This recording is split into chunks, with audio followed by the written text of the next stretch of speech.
안녕하십니까. 고려대학교 윤성식 교수입니다. 군대에 입대할 자원이 부족하다는 소리가 자주 나옵니다. 하지만 현대전에서 과연 우리가 사람 숫자로 국방력을 강화할 필요가 있을까요? 지금처럼 이렇게 많은 젊은이가 군대에 입대할 필요가 있는지 한번 생각해 볼 필요가 있습니다. 이란 혁명수비대의 고위 장성과 경호원이 미국 드론 공격에 사망한 사건이 있었습니다. 미국 드론 공격으로 사망한 사람도 수천 명이 넘는다는 기사를 몇 년 전에 보았습니다. 이제는 수만 명에 달할지도 모릅니다. 지금은 사람이 사람을 죽이는 숫자보다도 드론이 사람을 죽이는 숫자가 더 많아지는 시대가 곧 등장할지도 모릅니다. 우크라이나와 러시아 전쟁에서도 드론이 활약하고 있습니다. 드론은 사람만이 아니라 탱크도 공격합니다. 탱크가 드론에 의해 무력화되었기에 탱크가 퇴출되어야 하는 것은 아닌지 하는 의문이 생길 정도입니다. 드론 공격은 후방에서 조종합니다. 미국 드론 공격 담당자의 인터뷰를 뉴스를 통해 접한 적이 있는데 수많은 사람을 마치 게임하듯이 반복해서 죽이는 과정에서 심리적인 충격을 받는다고 호소를 하더군요. 이제 전쟁은 포탄과 총알이 난무하는 현장이 아니라 게임을 하듯 장비가 잘 갖추어진 방에서 이루어지기 시작했습니다. 신체 결함이 있는 사람은 대한민국에서 군 입대를 면제받지만 이제는 드론 등 첨단 장비를 담당하는 병사로 활용하면 되지 않을까요? 직장 생활을 할 수 있다면 누구나 군대에서 전투에 참여할 수 있습니다. 탑건이라는 영화를 보신 분이 있을 것입니다.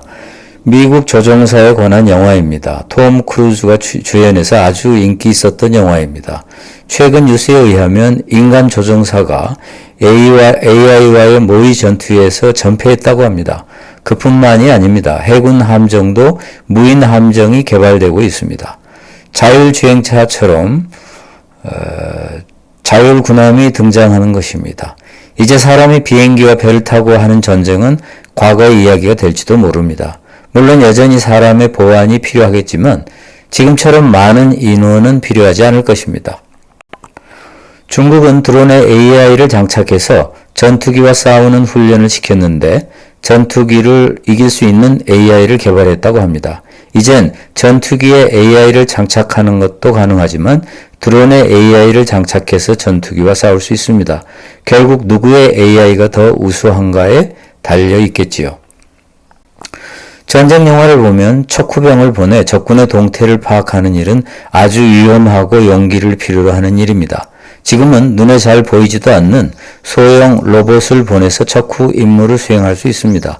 인간보다 산을 더 잘 오르내리고 더 빠르게 달리는 로봇이라면 구태여 인간을 사용할 필요가 없을 것입니다. 인간을 능가하기 때문입니다.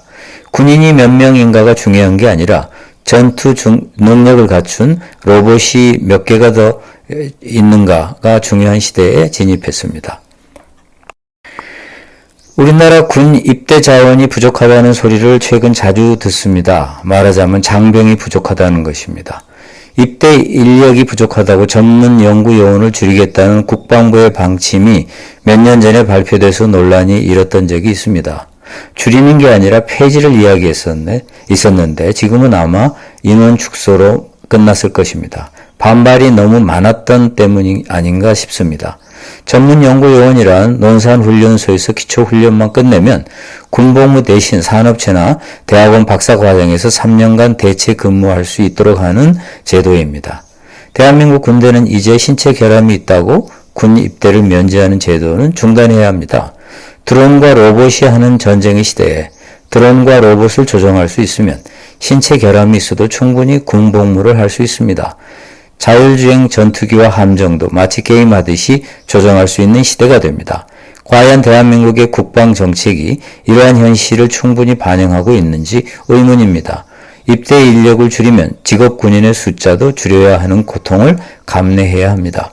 직업군인의 숫자를 줄이는 고통을 피하려고 드론과 로봇 시대를 외면할 수는 없습니다.